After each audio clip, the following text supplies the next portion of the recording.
안녕하세요. LPJ 마음건강 마인드 헬스 코치 에린입니다. 여러분 주위에는 혹시 도저히 이해할 수 없는 사람이 있나요? 여러분을 전혀 이해해주지 못하는 사람은요? 인간의 경험은 철저히 주관적입니다. 각자 경험도 다르지만 같은 경험을 하더라도 다르게 받아들여요. 성냥팔이 소녀가 성냥 한 개비의 행복을 느끼는가 하면 백만장자가 허무함 때문에 자살할 수도 있습니다. 그렇게나 다른 우리가 서로를 이해한다는 건 때때로 기적이나 신비에 가까운 일인데요. 그렇다고 가만히 앉아서 기적만 기다리고 있을 수는 없습니다. 특히 평생을 함께할 부부 사이에는 말이죠. 그럼 30년 넘게 다양한 분들의 고민 해결을 돕고 있는 후 박사의 책 사례로 풀어본 한국인의 정신건강에서 불통 부부의 사연과 탁월한 처방 함께 알아볼까요? 걱정 반, 짜증 반인 말투로 도저히 아내를 이해할 수 없다며 고민을 털어놓으시던 분이 있습니다. 얼마 전에 아내가 이분의 핸드폰에서 여비서가 보낸 문자 메시지를 봤다고 해요. 깐깐한 성격의 아내는 꼬치꼬치 따지고 추적하더니 급기야 이혼을 요구했습니다. 여비서와 정말 아무 일 없었다고 아무리 설명을 해도 뜻을 굽히지를 않아요.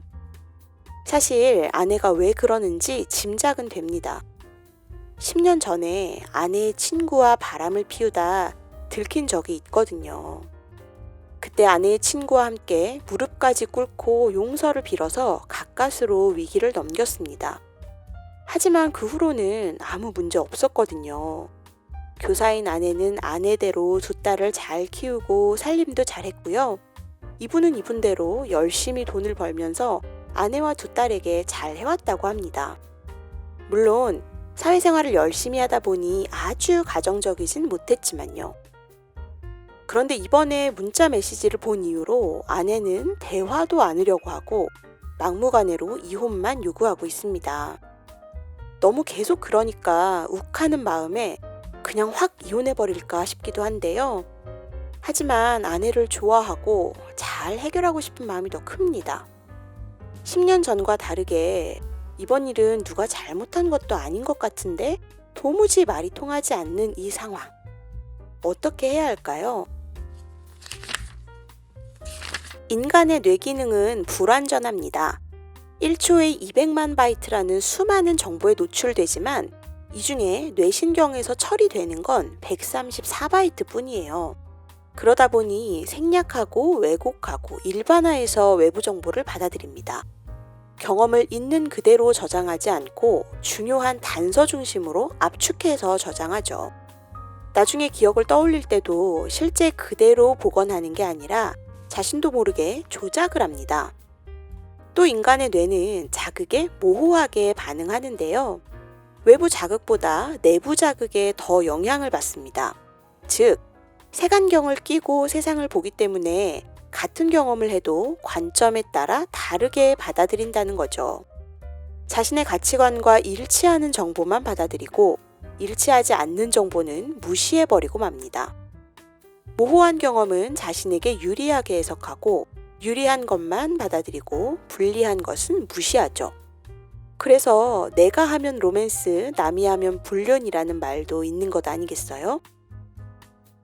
하지만 그런 어려움을 극복하고 서로를 이해하면 사랑할 수 있게 됩니다. 이해는 보편적인 이치인 진리를 깨닫는 거예요.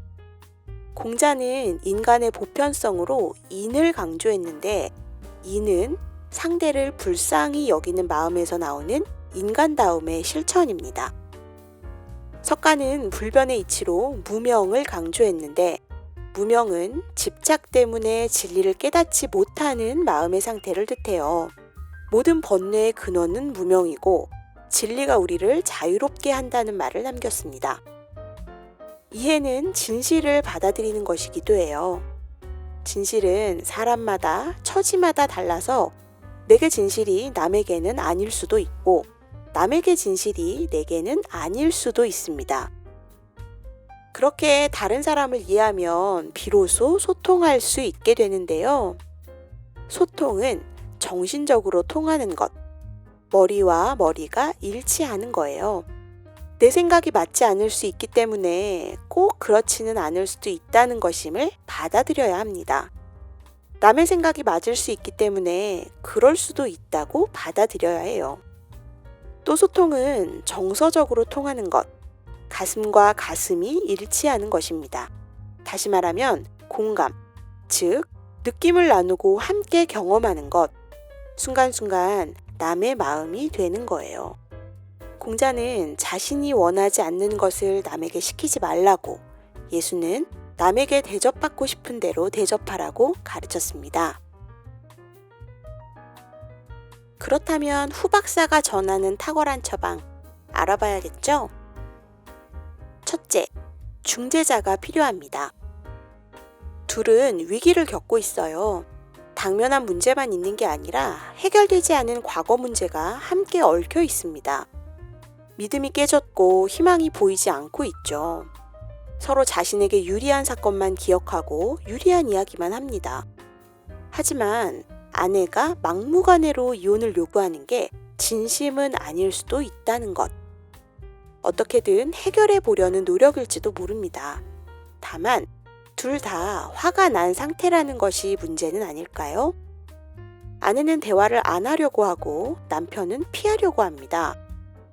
이럴 때 제3자의 도움이 필요한 것이죠. 또 둘 다 자존감에 상처를 입은 상태입니다. 아내는 거듭되는 배신감에 치를 떨고 남편은 무릎 꿇었던 굴욕감을 잊지 못하는 거죠. 이럴 때 중재자의 시각이 꼭 필요합니다. 둘째, 바꾸려 하지 말고 이해해야 합니다. 둘은 상대를 바꾸려 하고 있어요. 아내는 남편의 버릇을 고쳐보려고 하고 남편은 아내의 못마땅한 태도를 바꾸고 싶어 합니다. 원래 남의 눈에 티끌은 잘 보여도 내 눈에 대들보는 잘 안 보이는 법이죠. 하지만 상대를 바꾸는 것도 나를 바꾸는 것도 쉬운 일은 아닙니다. 부부는 함께 살아가지만 각자 타고난 체질과 자라온 환경이 다르잖아요. 보는 방식, 소통 방식, 생활 양식이 다 다릅니다. 그러니 서로의 다른 점을 꼼꼼히 이해해 보는 건 어떨까요? 노력한다고 쉽게 되는 건 아니라서 강력한 동기와 꾸준한 노력이 필요합니다. 애초에 이해하려는 마음이 없는 경우도 있는데 제대로 소통하고 관계를 개선하려면 인간다운 배려와 손해를 감수하는 이타심은 꼭 필요합니다. 셋째, 진정한 소통이 필요합니다. 지금 이 둘 사이에는 해결되지 않은 숙제가 남아 있어요. 용서를 통한 화해가 필요합니다. 상대가 가시처럼 보이면 꽃도 가시도 함께 어루만지며 스쳐가는 바람을 떠올려 보세요. 바람은 생각이 깊고 너그럽습니다. 누가 너그러울 수 있을까요? 내면의 힘을 키운 자만이 너그러울 수 있습니다. 상대가 벽처럼 느껴지면 바위를 어루만지며 비켜가는 물을 떠올려 보세요. 물은 상냥하고 부드럽습니다. 누가 부드러울 수 있을까요? 너그럼과 마찬가지로 내면의 힘을 키운 자만이 부드러울 수 있습니다.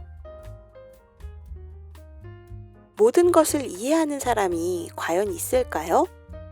지혜와 덕이 매우 뛰어나 길이 우러러 본받을 만한 사람, 즉 성인이라면 아마 그럴 수 있을 겁니다.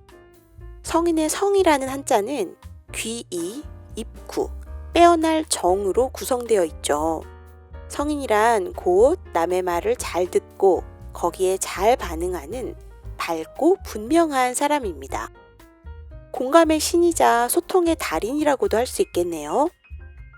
반면 나이만 먹었을 뿐 성인이 되지 못한 평범한 우리는 타인을 이해하기가 쉽지 않습니다. 각자 살아온 사연이 다르고 살아갈 사정도 다르니까요. 하지만 모두를 이해할 수는 없어도 내게 소중한 사람만큼은 이해하도록 노력해야 하지 않을까요? 그럼 소통하는 하루 보내시길 바라고요. 다음 영상에서 또 만나요.